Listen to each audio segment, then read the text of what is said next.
Maraming salamat po sa pagpapaunlak ninyo sa ating programa. Sa ngayon po ba, nakakaramdam pa kayo ng mga aftershocks dyan, Sir Rex? Yes po, sir. Wow. Okay. Sige. Pero sa ngayon po, kamusta naman ang sitwasyon on the ground, lalong-lalo na itong ating mga kababayan?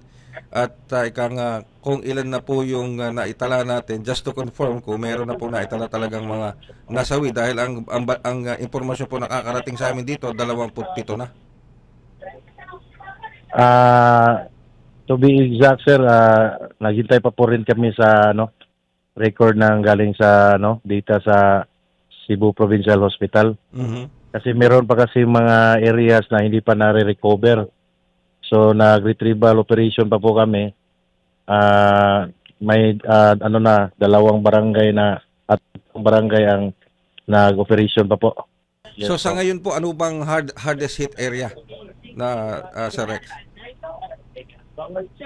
Whole Bugo talaga, sir. Ako, talagang bogo ang pinakasentro Oh, ano. Mhm. Pwede po yes po, bang sir. ika nga pakilarawan ang sitwasyon ngayon diyan sa Bogo, which is, kasi siya itong pinakasentro. Pwede po bang pakilarawan ang sitwasyon ngayon diyan, lalong-lalo na yung kalalagayan ng ating mga kababayan? As of now, sir, ito nakita na namin yung City Hall namin sira.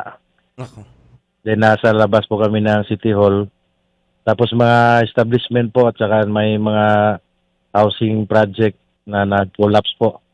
Mhm. Mhm. So, then may mga two-story tsaka three-story building na nag-collapse talaga. Pero yung isa wala namang naka anong tawag nito, walang guest niya Mhm. na nagstay. Pero meron din kami isang barangay na ni-collapse yung pension house. Mhm. Sabi daw yung caretaker meron daw isang pamilya pero hindi pa talaga na-retrieve. Then yung mga tao rin, sir, nasa labas lang po ng mga bahay kasi na-feel pa rin yung malakas na aftershock. Oo. Oo. Then yung hospital namin, sir, overwhelmed din, sir. Ako. Nasa labas na lahat yung kasi nilabas na yung mga pasyente rin. So, ibig mo sabihin, Sir Rex, yung ospital nagkaroon din ng damage. Kaya nasa labas yung mga pasyente. Yes, sir, meron din. So siguro lahat ng structure dito, sir, nagkaka-damage talaga. Okay. Malakas ng lindol. Anong pangalan ng ospital? Cebu Provincial Hospital po. Cebu Provincial Hospital. Hospital ng Bogo Branch. Okay. Bogo City. Alright. Pero bukod dyan sa ospital na yan, meron pa bang ibang mga private hospitals na nandiyan dyan? Outside Bogo na po pero wala akong update kung anong status Mm. doon. Mhm. Mhm. Oo. Supply ng kuryente, Sir Rex, kamusta? Blackout kami, sir. At saka yung tubig din may wala rin tubig kasi yung mga pump station namin na sira. Mhm. Mhm. So walang kuryente, walang tubig. Okay. Kamusta naman ang pakikipag-communicate sa inyo ng provincial government para ma-extend ang lahat ng tulong Sir, na pwedeng ibigay sa inyo dyan?